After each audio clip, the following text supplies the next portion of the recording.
Hey everybody, welcome. We're going to be talking about Bitcoin prices in the age of the NASDAQ drop. What a week. Anyone following the stock market, this is crazy, but that is the wrong show. We are here with some awesome guests, and welcome to DisrupTV. We're in the green room where we actually spend some time doing a little quick interviews and conversations with our guests. So so starting in reverse order, we're going to be asking our guests, Corey and Jeff, what are you guys talking about today? What's hot? And definitely what's not, but what's hot? What's going on in your space, and where are you calling in from? So, Jeff, Corey, go ahead. Good, Corey. No, certainly, thank you. Too polite. So, what's hot is a little bit of a pun. Sustainability is hot, right? Is there any bigger, issue about what is hot right now? So, that's what it's about. Very cool. And you're calling in from where? Or you coming in from? I think Corey's coming in from Pittsburgh. I'm coming to you from the Dallas-Fort Worth area, and it's hot, and hopefully make sustainability practical as well. Very, very cool. Hey, thank you very much. And it's going to be a hot topic, and definitely one that's for quite some time. Katie, where are you calling in from, joining us in from? And of course, what are you talking about today? So I am joining you from Phoenix, Arizona. I'm going to be talking about the product to consumer P2C category launch for Products Up. We're going to be talking about commerce anarchy, right? How do you get your products to those consumers as fast as possible? Karen does it fast, 87 days, with her new book. Holy mackerel. Karen, you are just rocking, I heard. Well, I think it's the Midwest connection that we share, because I'm in Indianapolis, Indiana today, where I have chosen to reframe that it is actually sand falling from the sky, and we're creating an enormous beach outside the window today. It's not a snowstorm. It's actually a sandstorm. That's how I'm reframing success. And what's hot here is not the weather. I think it's employee experience and a lot of new AI-powered solutions to employee experience in the future of work. Well, this is awesome. We are on episode 265, and we'll send it back to our producer to do the countdown. All yours, All right. 3, 2. Hello and welcome. Thank you for joining us on DisrupTV. My name is Vala Afshar. I'm the Chief Digital Evangelist for Salesforce and your co-host for the next hour. We welcome you to follow us on Twitter at DisrupTV Show. Send Ray, myself, our distinguished guests, your questions live using hashtag DisrupTV. It's my pleasure to introduce my co-host, Ray Wong. He's the CEO and founder of Constellation Research. He is the best-selling author of Everybody Wants to Rule the World, Surviving and Thriving in a World of Digital Giants.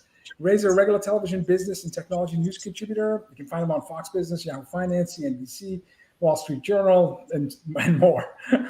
He's a global sought-after keynote speaker. In my humble opinion, one of the top futurists to follow on Twitter at RWANG0. Welcome, Ray Wong, to DisrupTV. Thanks a lot, Vala. I'm here with my awesome co-host, co-founder. He's the Chief Digital Evangelist at Salesforce. He's also the author of The Pursuit of Social Business Excellence. Executives around the world pay attention to every one of his inspirational and insightful tweets. When he's not hosting, when he's not keynote, when he's not speaking, you can find him on business TV outlets such as Bloomberg, and of course, posting oftenly awesome posts on ZDNet and of course other areas. We've been seeing him speaking almost everywhere. So welcome, Vala, and welcome to our guests. But it's not about us, it's about our awesome guests. And of course, who do we have to kick it off today? We're so privileged to have absolutely, truly an awesome guest. Karen Mangia is a best-selling author, keynote speaker, vice president of customer and market insights at a company that I'm familiar with, Salesforce. Karen is an internationally recognized thought leader whose TEDx appearances, keynotes, blogs, books have reached hundreds of thousands. You need to update this. It's probably millions of business leaders each year. She's the author of Working from Home, Listen Up, How to Tune into Customers and Turn Down the Noise, Success with Less. Her latest book, a Wall Street Journal best-selling book. By the way, all the other books are behind me. I can just only hold up one book. She's such a prolific writer. Is titled Success from Anywhere. We're going to talk about the book during the next 20 minutes. Karen's also a prolific blogger and sought-after media thought leader. I'm guessing over 100 articles in the last 12 months or so. She's been featured in Forbes, regularly contributes to Thrive Global, and 36 articles on ZDNet in the last year or so. Thinker 60 named Karen as one of the top 20 thought leaders and influencers for mental health globally. As Vice President of Customer and Market Insights at Salesforce, Karen engages current and future customers around the world to discover new ways of creating success and growth. Wonderful case studies in all the books that Karen has published in the last 12 months or so. And a fantastic follow on Twitter, Karen Mangia, KarenMangia. Welcome back, Karen, to DisrupTV. Thanks so much. This is like joining a masterclass. I mean, between the brilliance the two of you share here and on Twitter, I'm learning something all the time, all day, every day. Thank you so much. You're so kind. Congratulations on all the books, and this book is amazing. I mean, I got the box, I saw the video, it was amazing, and you've got some wonderful frameworks in there, really around where work is headed, and of course where individuals can succeed. So let's talk a little bit about the framework that you have. This is really where you're talking about defining and designing and delivering on the future of work. You call it the 4 W's. Let's go through them and let's start there, because I think that's a great place for people to understand what's in the book, and of course the knowledge and insight you've been sharing with us over the last 3 books. Well, I started thinking that the future of work seems like a very big topic. And I think a lot of people feel a little bit stuck. I mean, how do you build a plan that you might have to adapt multiple times? And I think it's easy to believe that our best contribution as leaders is to show up with all the answers. And what I'm discovering is great leaders ask great questions. And so that 4 W's framework, right, is all about how do we frame up some thought-provoking questions and have a conversation that leads to some discoveries. I mean, knowing is the enemy of discovering, right? So the 4 W's framework, I think about it this way. The first W is work. I mean, what is the work that needs to be done now in our organizations, and how has that fundamentally shifted? And I think it has for just about every organization I work with. And I mean, Ray, you talk about this a lot also, right? The nature of work itself is shifting. The second W is about your workforce. I mean, who is it that needs to be doing this work, first of all? I mean, is that a flex workforce, right? Is it you've got some people who go part-time? What does that look like? What new skills does this workforce need? And I think coming to the forefront with things like the Great Resignation, what are the highest aspirations of the workforce that you have? Third W is workplace. Where does this work need to happen? How much work could be asynchronous versus synchronous? And I think within that is when we're putting out these suggestions or mandates that people need to come to a physical place, how can we commit to gathering with purpose when we need to be together or need to be doing synchronous work? And then the 4th W, I think, is the foundation really of succeeding at work and workforce in the workplace, and that's the workflow. Right? I mean, how information and insights move from place to place, how people onboard, discover one another, make new connections, connect with customers, requires rethinking the workflow that enables those other 3. It's great. I love the word flow. It's something that when you're good at, you can compete and win in this new economy. And if you're not good at optimizing flow and you have too much friction and process rigor, it's hard to create value at the speed of need. I'm looking at your book. Congratulations. Endorsement from Soledad O'Brien, Marshall Goldsmith, Ken Blanchard, Ariana Huffington. I mean, really, no surprise that it's a Wall Street Journal bestseller. So in the process of writing the book, and you do this, you were leading advocacy at Cisco before you joined Salesforce. So you've always had a passion of learning from our best and brightest customers. And so can you talk to us about organizations that are actually thriving in this environment? You referenced Great Resignation, but like 22 months ago, the world went decentralized. No more meeting in centers and headquarters and offices. The world went digital first, arguably digital only for so many of us for many, many months. And the boundaries went beyond the wall. So it became a boundless, decentralized, digital first world, like a light switch. So many companies struggled, and they continue to struggle, but some are thriving. What are these folks doing differently that's helping them actually grow in this once-in-a-lifetime experience that we've had in the last 22 months? There are 2 examples that show up for me, and there's a lesson within them. I think that we can all learn about how to reconcile this gap or tension that we're feeling right now between what employers are willing to give and what employees expect. right? If you think about that as a Venn diagram, I mean, we are feeling some tension there, right? I mean, the expectations employees have of their employers have shifted. It's why we see people stepping away and making different choices.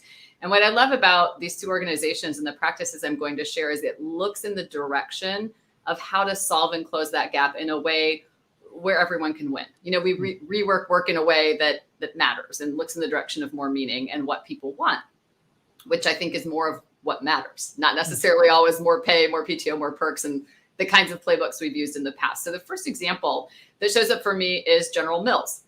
And of course, we all extensively patronized General Mills during the pandemic, buying up all the cereal and flour. And we were apparently all going to compete simultaneously on the Great British Baking Show. Very exciting.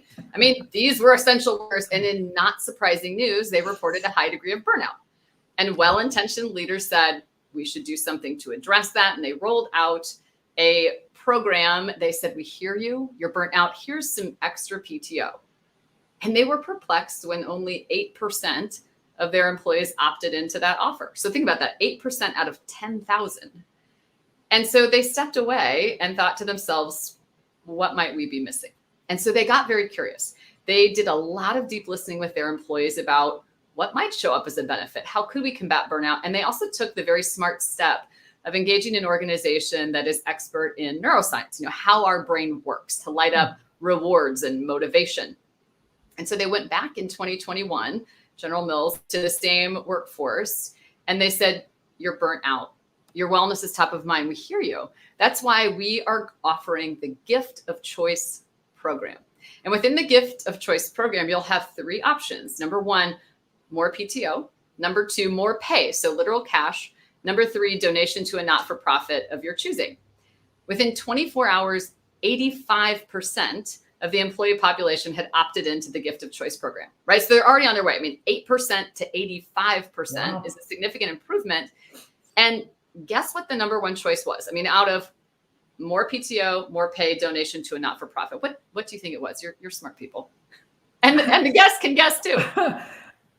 I'm inclined to say more pay, but I think it's donation to charitable cause.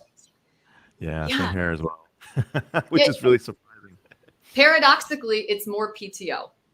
And here's why that story is mind-blowing to me. The employer got to the outcome they originally wanted, and the only thing that changed between the first program and the second program was choice. Wow. Why this works is for all humans on planet Earth, when we are unexpectedly offered a set of choices that we view as favorable, it lights up all the things in our brain that say, I feel seen, I feel heard, I feel great here. And I think what might change if choice is what we offered? And this was based on an understanding of what employees expected. Wow. And then the employer said, out of that list, here's what I'm willing to offer. Now, another business that takes that concept of choice a step further is an AI-powered business that's called GiftPack. And GiftPack uses AI and predictive analytics to take the preferences of your employees and match them with gifts, incentives, and rewards to proactively offer a set of choices tuned to your preferences and the preferences of other people like you. And what they are discovering and can statistically correlate is an improvement in employee satisfaction, employee experience, and overall employee retention. I mean, something as simple as, instead of us sending you the company mug or the hoodie or the hat, we figured out that what you want is a workcation. So we offered you an Airbnb gift certificate, you know, some flight credits, and maybe a gift certificate to DoorDash. Wow. And it's getting big results. But I love that it's a technology-powered business that's fueling choices that are resonating on, I think, one of the greatest topics of our time, employee experience. That's awesome. If Salesforce AI is listening, Celtics tickets. Okay, all right, go. Celtics tickets. Yeah, but one of the things that you do talk about, and this actually touches upon this as well, is time, right? Are you managing your time, or is time managing you? And this is a great example. People want more time, right? I mean, we're in the middle of this great refactoring where people are saying, hey, my work-life priorities are different. My aspirations are different. Companies are doing the same thing with their businesses. They're saying it is different. Like, we have to refactor our decision-making, our business strategy, what's going on. But let's work on that point. I mean, is time managing you, or are you managing your time? I thought that was a very insightful point. And I think you put that on a list of things people should look at as they think about their 2022 resolutions. Well, and I thought about it this way, as opposed to having the mindset of, what's this year going to bring? I mean, I thought about the opposite direction, which is, what am I going to bring to this year? Nice. And for all of us, I think that tiny mindset shift puts us in the mode of being reactive, as in, responding to all the emails and taking all the meetings, to proactive and looking in the direction of service. I mean, if I am being thoughtful, and for so many of the leaders who watch your show, they're looking in the direction of service and impact and contribution. And the opportunity to do that comes from being proactive, not always just waiting to see what shows up and then doing your best response. And so, we had talked about this a little bit when the Working from Home book came out with routines, rituals, and boundaries. But I think about it this: if your aspiration is to be proactive and to be present and to be a great leader who's of service and creating lasting impact and resonance, you have to spend your best energy toward what matters most. And if everything is important, then nothing is important. So I like to ask and pose to my own calendar and my to-do list, and I offer this to others as well, 3 challenge questions and a bonus question. Does it have to be? Does it have to be me? Does it have to be me right now? And bonus question for the win that usually gets universal applause. Does it have to be a meeting? I mean, why aren't we rethinking the meeting culture? Does everything have to be a meeting? Does every meeting have a purpose? Besides FaceTime for some people, maybe, but is it purposeful? Yeah, I love that. I love that. Which You got to build that asynchronous work muscle. To be able to substitute a 45-minute or a half-hour meeting for just a handful of, Slack messages or even email. I think people are better at it now than they were 22 months ago, but it is a muscle that needs to be developed. Now, speaking of developing muscles, throughout your book, many chapters end with a section, Game Changers. And you ask these questions where the reader can reflect about the chapter, but then also take some actionable steps in order to align their thinking and their doing to what you're recommending. So Success from Anywhere has a playbook. What made you structure a playbook with the book? And can you give us like an example of a playbook? Yeah, I was looking in the direction of how to help these resources scale, because I'm hearing from so many leaders and teams and individuals who are trying to redefine success and rework work. And they're looking for some new thoughts to consider and some new ideas. And I just thought, what would happen if I could offer some tools and questions to turn over to people to get their own results in their own context? I mean, the magic isn't me. The magic is discovering something that points you in the direction of creating new choices and new ideas, right? There's one of the game changers. An example is the stress-free experiment. And when I think about constructing an organization that's built to last, it's all about the foundation, right? And, if you think about a building like a skyscraper, if there are cracks in the foundation, what happens? I mean, that building starts to settle, right? And a building that settles and is left unattended will eventually cave in on itself. And what I think is showing up in this stress-free experiment and thinking about how we construct the future is, we've pulled back the layers and figured out we're settling for some things that may not serve us. And building a solid foundation begins with re-examining our values. And so the stress-free experiment works like this. And there's an example of it in the playbook and in the Game Changers. The stress-free experiment was originally created by the researchers at Stanford with a group of university students that were reporting high degrees of burnout and stress that were affecting their performance. And they gave them an assignment and said, over the holiday break, you will each use a literal pen and paper, which I'm sure came as a shock to them. And some had to purchase these items or check with their parents about what they are. But be that as it may, 10 minutes a day, they were just to write in a journal, no rules, exactly. And for a small group, they said, but for you, we have a special assignment. Your 10-minute writing assignment is to write about your top value and how that value shows up in your everyday life. And Vala's showing you a list of values from which you can select in the book. And you can conduct this experiment, tonight, this weekend, individually with your team. Literally pen and paper, there's magic in that. And 10 minutes, top value and how it shows up in your everyday life. What they discovered and have repeated with thousands of burnt out workers, high performance executives, athletes, and the like, is that when you reconnect with your values, you see your circumstances and experiences through a different lens. And the clarity. You find the upside, right? You find, and Kelly McGonigal writes about this in her brilliant book, The Upside of Stress. You find the upside, you reconnect with what matters. Over time, those students and the others they've gone on to study who conducted this stress-free experiment scientifically had higher levels of performance, resilience, confidence, adaptability, and ultimately delivered new ideas. I love the practical advice of make a list of stuff that brings you joy. Make a list of stuff you do every day. Now compare the list. And it's just such practical, awesome advice. Yeah. And I just did this with a group of executives, senior leaders in a healthcare organization. And it was part of their team offsite.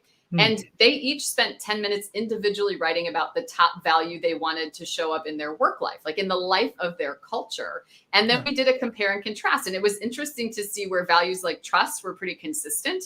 And then after about 2 values, there was a significant disparity. And I thought, how will we find a way forward as leaders and building a future of work that works if we don't share the same values? And so that's what we spent some time on, is really reconciling who are we and what are we about and what are these values we want to show up, not just in our life, but in our work life every day.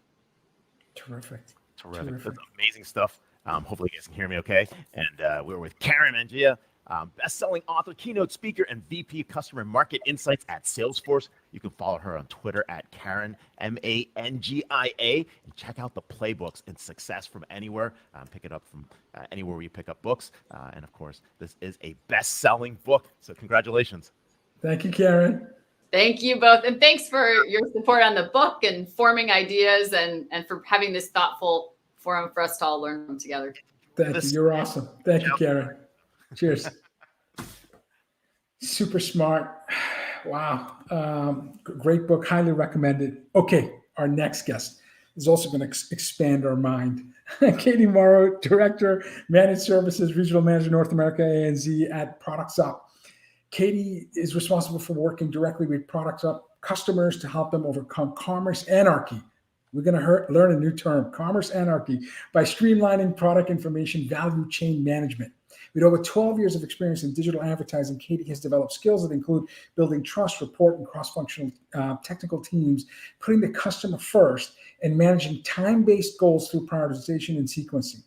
She started her career on the agency side, eventually transitioned to client success team at Google, where she supported clients throughout Google's shopping implementation process. You can follow Katie's company on Twitter at PRODUCTSUP, Products Up. Welcome, Katie, to DisrupTV. Thank you so much for having me. I am stoked to be here. Thank you. Hey, we're excited to have you. Katie, a quick question for you. Let's start with the commerce anarchy conversation, because that's really the issue. And I think one of the challenges, like, why are we in commerce anarchy? What is commerce anarchy? And let's start there, so we can set the stage as to what customers are facing, what sellers and enterprises and brands are facing. Well, we're all facing it, right? So you mentioned a lot of the different voices. So customers are facing commerce anarchy when they go out to shop and can't get the products that they need, when they don't have the right availability set on people's websites, or you see it all the time with the wrong image. Commerce anarchy is what we're all trying to figure out as brands, manufacturers, and retailers on how to quickly get our products to consumers, right? So the PIVC journey, product information value chain, is really what we're attempting to talk about. How do you get your products as quickly as possible to all the different channels out there that have all the different technical specifications, and do it to a point that resonates with your brand? So you're talking about search and social, and you're talking about marketplaces, and how are they all going to drive to the consumer to get that ROAS that you've been needing? And are you doing it in a way that makes you feel good about your brand? That makes a lot of sense. We had NRF, largest retail conference in New York, a week ago. And can you talk about the current state of commerce landscape, and also talk about some innovation that's happening in the retail landscape when it comes to commerce? Well, I want to talk about the US economy's growth, right? 5.7%, the fastest growth since we saw in 1984. So 1984, let's take ourselves back there a smidge. We have the Apple Macintosh computer, guys. Okay. So the launch of the Ridley Scott commercial, I hope it comes back. So if you haven't seen it, definitely go out and check it out. You also have the CD-ROM, and Prince Harry first arrived. So any of us who are fans, that was the arrival of Prince Harry. So we are seeing the fastest growth in commerce since 1984.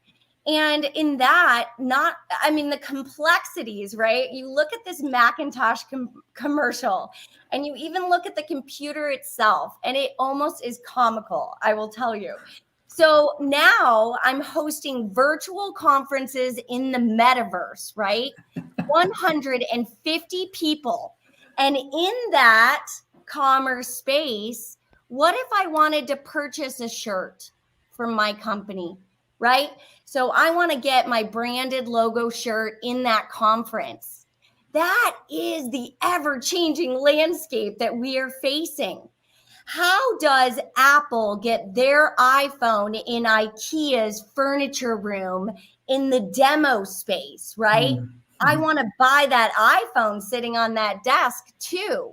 So you're looking at brands and manufacturers having to work together in a way that they've never had to before, and in a way that says we could really have destruction of our brand from a very specific product to information value chain problem, right? So if we launch a net new product like Peloton and we can't deliver, how is that going to resonate on our brand? It is an amazing product. There's great consumer buy-in, but we're not going to be able to fulfill orders. So commerce anarchy in this ever-changing landscape says you need to be able to spin on a dime and pivot and figure out how to get to that Peloton user who's disappointed that they're going to still be sitting on their butts and not up in the air, right? So, with all of that being said, it is our responsibility as marketers to provide the best experience to our customers. And we want to drive those revenues. But omni-channel systems, right? You have a PIM and an ERP and an OMS, and you're sending them to a marketplace and to a search engine, and you're praying that that customer is going to click on that buy now button. Well, does it still feel good to them at the point that they are in their journey? So they're so quickly discovering to purchase. Karen's book was out in 87 days. So she's ready. She's ready to bring in that new revenue. But is she ready? Does she have the best product placement? Does she have her inventories in place? Can someone go get that at their local bookstore right now? And is she ready to get them out online and reading her book and working from anywhere, right? So we're awesome. All facing it. That's awesome. By the way, the Celtics won the championship in 1984. Just since we were talking about Hoosier basketball before we got on. Sorry, Ray. Go ahead. Oh, my God. That was a good year, actually. Yeah, it was a great year. They beat the Lakers. A lot of fun stuff. So, yeah. Rob Parrish, Larry Bird, what a year. Anyways, yeah. So, yeah, but in addition to this, right, there are companies that haven't succeeded, right? There are companies that have fallen victim to commerce anarchy. To give some examples of what that is, like what brands couldn't handle this, the chaos that exists when you have commerce anarchy. Right. Well, as a data diva, I'll tell you a lot of them aren't doing well. Okay. From the largest brands and manufacturers in the world, we have a lot of people who just cannot get their products out to the consumers as quickly and well as possible. And it's an omni-channel problem. It's a brick and mortar, not talking to the systems on the online side. So an example would be Toys R Us. They did not survive. Sears, right? I used to remember the softer side of Sears and the catalog that would come out every year. And it was very heartwarming, and we'd all sit around. Yes, it was. It was quite large. But if you go onto Sears's e-com site today, are you really feeling that they are ready for the millennials? Are they ready for anyone to actually purchase on their site? Do they have different model sizes, right? Are they resonating with females and males with more lifestyle images? Are they just sticking with their product image only? Right? So there are so many brands and manufacturers who are struggling to put together these systems so that all of them talk together and that they can actually attribute these sales as well to the proper channels and then optimize towards them. So Products Up is really looking to support everyone in these journeys. What does the right product look like? Are you getting it to the right channel? Can you do it quickly? Are you using stream APIs?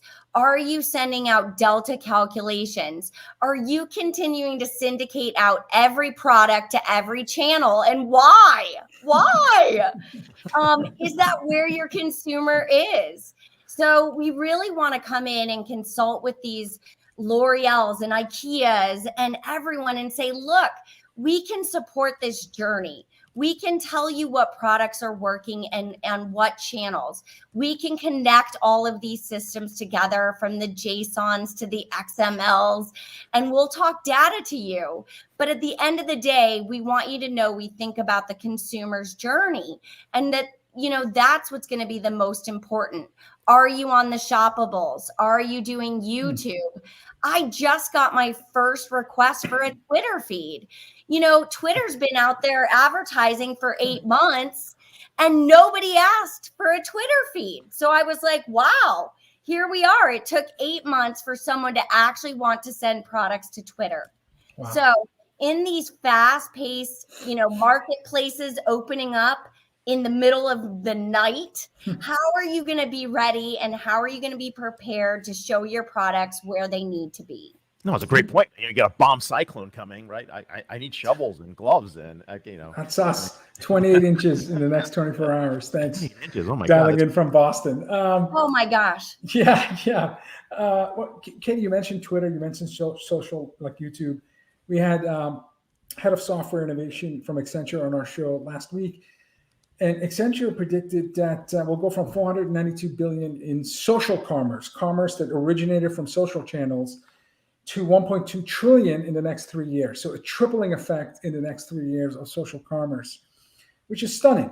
Can you give us some of your predictions for maybe retail landscape for this year, 2022 and beyond? What are you seeing as potential trends that are that we may experience in the next 12 months or so? Well, if you're not on TikTok, let's start there. Okay. So TikTok just overtook Google, right? So if you ever thought that you weren't going to get on social, I would say now's the time to rethink it. So TikTok isn't just about funny dance videos. I really think that TikTok is the competition to Google's YouTube, right? So YouTube is absolutely out there with content rich stuff, but I don't feel that people feel compelled to shop, right? TikTok is bringing this to a place where millennials feel comfortable and they're ready to actually click buy now buttons right there from their app. And that is a really new concept. If I asked my mom, would you buy an ad through Facebook? If it was a new beauty product, she would say, no, I'm going to go to a research phase, right? She's going to switch to that research hat and say, go find someone reputable, make sure I feel comfortable. Our millennials are so comfortable and so trusting in these social trends that they are willing to purchase that new pair of tennis shoes right there through that DSW ad. So it is amazing to see the trust that our certain generations are giving into these social platforms. So number one, TikTok. Number two, sustainability. We really saw in the last few years that people realized that there was not unlimited resources, more so than they ever had before. We talked about going out and getting all the flour and the sugar because everyone was going to bake their new friendship bread or whatever they were doing, right? From the yeast. A 20-pound bag somewhere. I do too. And rice. and rice as well. But sustainability says that we're becoming more aware that there are limited resources. I went to the store a week ago and couldn't get cream cheese. Oh, I mean, I just kind of stood in the cream cheese. Like it was, and they said, yeah, we there's a shortage of cream cheese. I was in New York. They have to be in a line for tequila. So the bartender told me there is 100 bars deep list to get tequila into the bar. So, this type of sustainability that we're all thinking, oh, there was always unlimited tequila. No, it's not unlimited anymore. So I think really this is going to upset Ray big time, but go on. The cream cheese is Kraft was paying people $20 not to bake cheesecake during the holidays.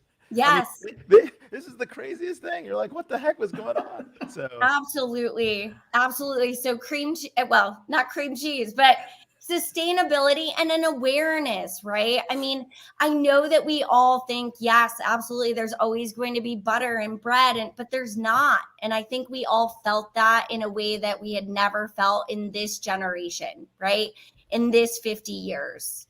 Hey, let's switch it up a little bit and talk about what you see for 2022. We're still early enough in January where you see, trends that are happening in retail, trends that are happening in commerce. What's on your list? Yeah, so lots of video content. Everybody wants to get videos developed. So if you're a videographer, congratulations to you. So get your studios ready because people need content and they need it fast and furiously. Online platforms, right? Forums to be, these virtual events, that's absolutely in the landscape. So how can your products get placed into those events? We see a lot of brands working with platforms. So Samsung Canada just did a great collab with Google where they went out and said, we want to get more female millennials to buy our products. Google, how can you help us? So they saw an increase after a large campaign, right? Using social platforms to develop new millennials who would never think to buy a Samsung. So I would say collaboration between brands, manufacturers, making sure everyone has the product data that they need with correct links.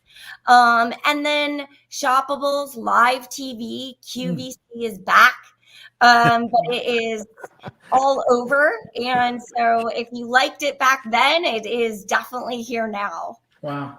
We had a former CEO of Liverpool Football Club on our show, and he talked about the metaverse in the context of athletics, where you can have an immersive experience where you're on the pitch and you have, for example, a goalie's point of view, an interactive 3D-like environment where you can see how the goal was scored and the striker, and really just an incredible, almost like courtside seats at a basketball game. So it was fascinating to talk to him about the metaverse and this innovation velocity in terms of 3D digital twins of an athletic venue. Can you talk about what the metaverse means for brands and retailers? And if I'm a CMO or a chief revenue officer or chief marketing, I suppose, how should I be thinking about the metaverse? Well, I think the metaverse equates to what I remember as the QR code moment too. So a lot of years ago, this QR code came out, right? And everybody had to have one. QR code. And I was like, what is this QR code? And then nobody used it, right? So we all worked really, really hard to get our QR codes together, and then we didn't use it. But then fast forward to 2020, and all of a sudden QR codes became the next new thing again, right? The new normal. You went to a restaurant, you scanned a QR code. But the metaverse, right, is a little bit like that. So it is new, and we're all going to take steps to understand how this is going to work. But for our brands and retailers, I think what they need to understand is that if they want a presence in what I would consider, the Star Trek, the new generation, because that's what this is, the new generation. We can teleport ourselves into these virtual events and virtual spaces. So if I want a DKNY purse in this metaverse, then DKNY better get their stuff together and make sure their products are ready to be placed into these digital stores. And then when you talk about a Toys R Us or you talk about an IKEA, you have to go in and touch and feel. Well, how are we going to do that in the metaverse, right? You have to go in and you're going to have to figure out ways to make these experiences more interactive.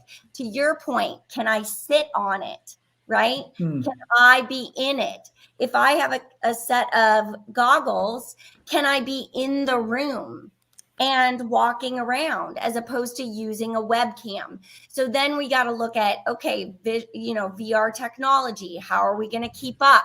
How are we going to scale that to every home if that's what we're looking at? So it's the Jetsons meets Stargate. Ray is thinking about a DisrupTV show in the metaverse, so I can see the wheels thinking. The gloves, exoskeletons. You're gonna sit, right? You're gonna get a little feedback on your butt, right? Like, is that too tight? Yes. Soft, right? Yes. It's happening. Like we I was somewhere we demoed something like this. But the only thing I don't want is smell. Please do not give me No smell vision. That's gonna cross the line for me. I can appreciate that. That's awesome. But that'll be fun.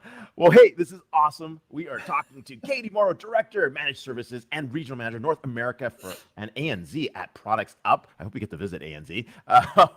And you can follow the company Twitter handle at Products Up. Congratulations on your launch, and thank you so much for being on the show this Friday. Thank you, Katie. Thank you guys so much. Have a great day. You as well. Thank you. Cheers. Wow. Well, it's a great segue that sustainability was brought up by Katie. Our next two guests, and I'll go quickly with the introductions. Corey Glickman and Jeff Kavanaugh are co-authors of a new book titled Practical Sustainability, Circular Commerce, Smarter Spaces, and Happier Humans. I love that. So Corey Glickman is head of sustainability at Infosys. Corey leads the Sustainability, Smart Spaces, and Strategic Design Consulting Group practice at Infosys. Corey, for 40 years plus, has had experience in industry and consulting, providing technology business leadership experiences in strategic design thinking, applied system design, sustainability solutions, smart spaces, digital twins, extreme engineering, and digital transformation. He's a member of the MIT's Global Technology Advisory Board and a faculty expert guest lecturer with Singularity University. You can follow Corey on Twitter at CoreyGlickman. Welcome, Corey, to DisrupTV. And with Corey, we have Jeff Kavanaugh, Vice President and Head of Infosys Knowledge Institute. Jeff is Vice President and Head of Infosys Knowledge Institute, the research and thought leadership arm of Infosys, and a leading tech and consultancy company.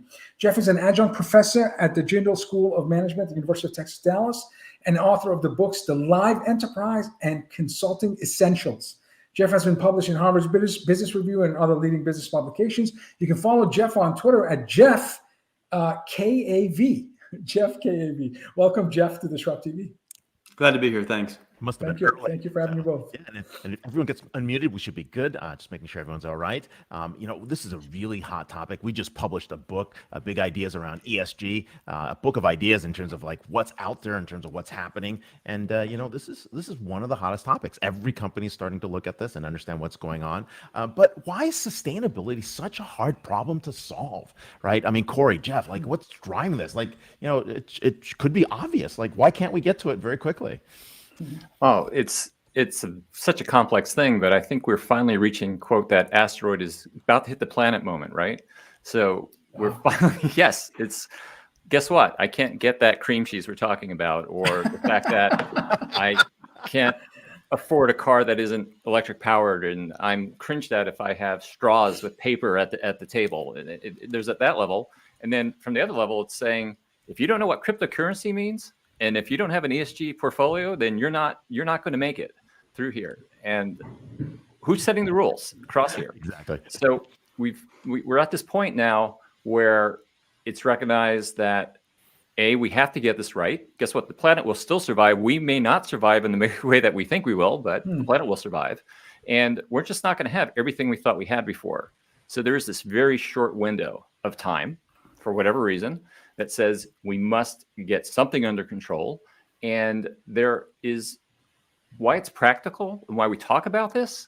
We already have the tools in place. The question is do we have the decision making and the ability to go forward with it, be bold enough to do it? Yeah, Jeff, what do you think? There's two parts. The first is there's a big bottoms up push. People who buy, consumers, they're saying, I'm making choices not just based upon quality of product or price, but how you're going about getting these things to me, the experience. So I think there's that aspect. So you got to pay attention to it as a business. The other is top down. You've got countries and organizations literally setting the rules up, whether they're fines, penalties, carrots and sticks that are going to be in place. So even the folks that are kind of on the fence are being moved off the fence, both by their customers on the one side and regulatory bodies on the other. And I think the other is why it's so hard is because it transcends anyone's individual authority or responsibility. And so you hope somebody else can deal with it until it's in, like Corey said, the asteroid moment, it's coming at you and you can't avoid it.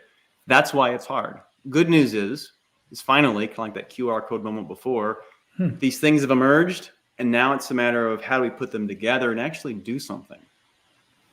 Does it have to be led by the CEO of organizations? I say that because the founder of my company is very active, and sustainability is included in just about every talk that he gives around the globe, regardless of the venue and the main topic. The founder of my company consistently has adopted a cadence over the last several years to make sure sustainability is top of mind. So my sense is that it is difficult, but for it to be sustainable, for it to scale, for you to create a movement, you really need to have leadership with skin in the game. Is that a fair comment? I think it's a very fair comment. So that we're talking about that culture, right? So how do you drive that organization? And absolutely, because unless you get that buy-in and that leadership quotient, and what's really been great is as we've interacted with CEOs, and your CEO in particular, they get it, right? That they not only understand sustainability and technology, but they also say, what does it take to move an organization into that realm going across there? I think that there is also pockets of throughout the organization and throughout other regulatory bodies, they get it, but whether they are motivated to do so. And then I think the playing ground is very uneven. So it's one thing to say you're the CEO of a tier 1 company. You have lots of resources. Your whole business is on here. What happens when you're a tier 2 or a tier 3 company that you don't have those resources, and yet you are expected to comply? Because for you to remain in somebody's supply chain in a circular economy across here, if you can't get with it, you're not going to be able to participate. And if you can't participate, guess what happens to the tier 1s? They don't have the bread coming to the shelves, right?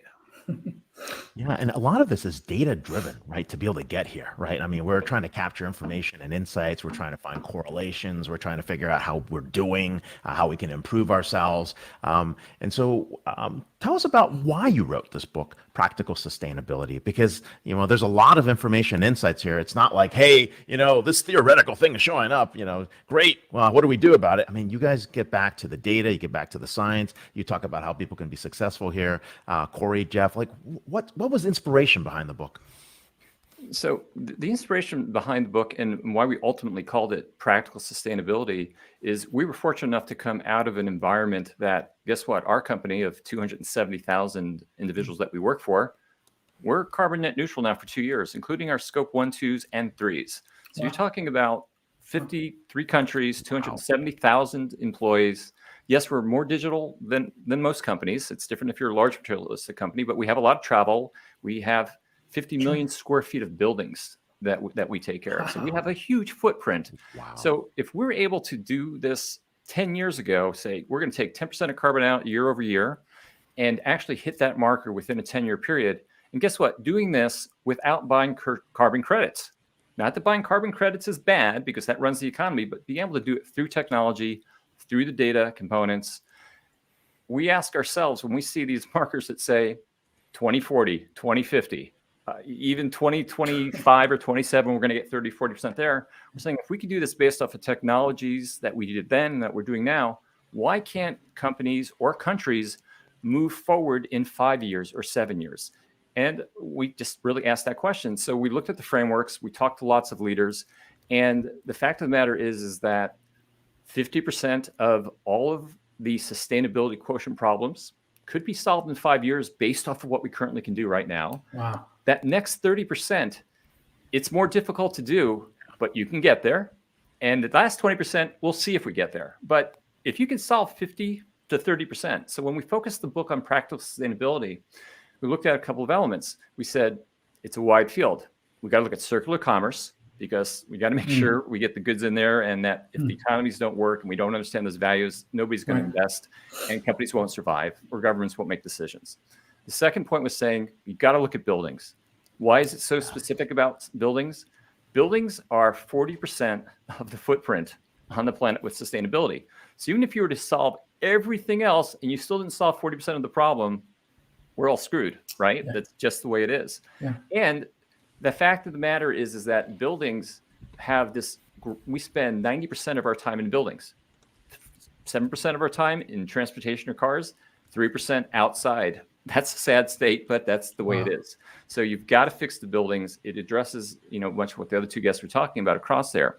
And then the third area, that we really looked at was it's about humans and how do we move forward on here.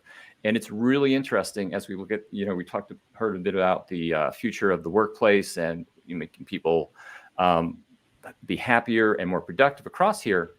Well, the fact of the matter is that a lot of people are saying, hey, I want to be a doctor, or I want to be an engineer, or I'm going to be a pet store owner. And they're saying, but I also am interested in sustainability. Do I have to make a choice between having a career in sustainability, or can I still be a doctor? And the answer is, of course, you do both, right? Why wouldn't you be a doctor that focuses on sustainability? Why do you have to make a decision between the two? And that's what we're hoping the next generation is. So the point of the fact is, when it comes to practical sustainability, if you think about it, I can take care of 50% of what you have based on what you can do right now. That's a huge, huge win across there. Secondly, data and the finance is going to start this. You're going to be able to get down that road, the idea of taking all that complex data and actually use it in a way using, whether it's machine learning or AI or digital twins, or whatever the way you look at this data and the metrics, that is available. And then technology is what's going to follow through for you. And then the last part is the culture ready. There's very few people on this planet that's going to say sustainability is a bad thing, right? So at least we've got the right mode here. Jeff, expand on that in terms of practical sustainability and happier people and some of the technologies that Corey just mentioned. I think you mentioned machine learning and AI. But what are some of the technologies that you believe can help us on this journey, and at the same time make us happier as we're going through these bold 10-year, 20, 30-year goals? One of the things I just read, and I'm not sure who it's from, it says the greatest danger to our planet is the belief that someone else will save it. So what are some of the technologies that have shown promise in terms of how we can achieve practical sustainability? Two-part answer, since you said the mindset piece. I grew up on a farm, so sustainability was a different deal, right? Baling wire and duct tape is a real thing, by the way. And there's this idea you can't keep extracting. You can harvest all you want, but if you don't fertilize, you don't control for erosion, you don't continue to replenish, it's all a cycle. There's a limit. The moisture, everything is very tightly controlled.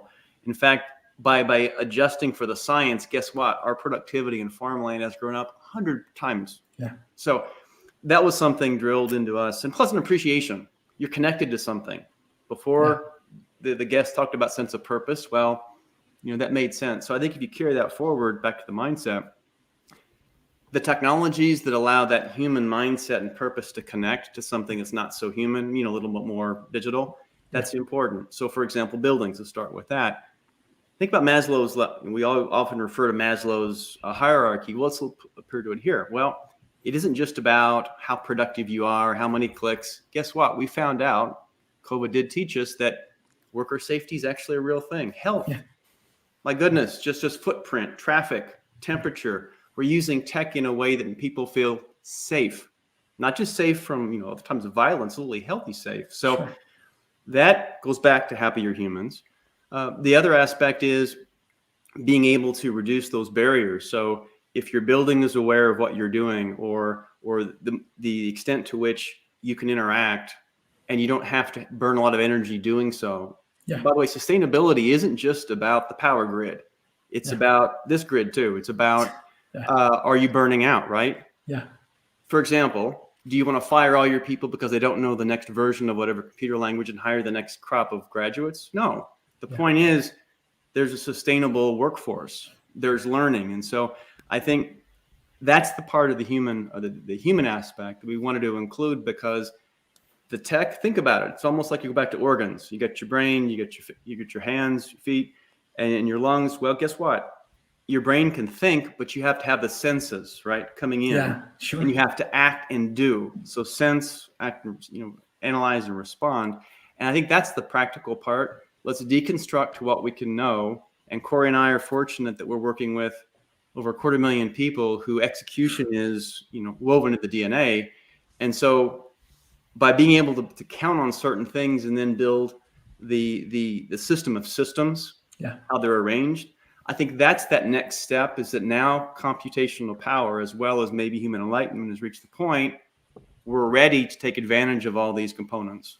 That's amazing. As a farmer, did you enjoy Consumer Electronics Show where the John Deere tractor is autonomous and operated by a farmer? Dude, where you been? They've been autonomous for years. No, you've been able to go hands off doing the combine for a while, my friend. Get out and smell the corn.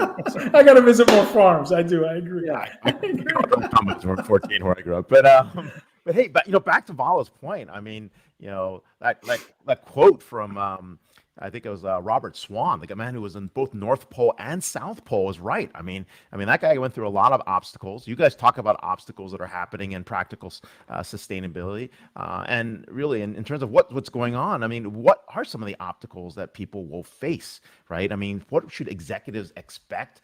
What should companies expect when they're trying to integrate some of these sustainable practices, approaches, and tech into the best practices? Can I take one? And can I just add, as a parent of a middle schooler, high schooler, and a freshman in college, there's just not enough education about sustainability at the high school level.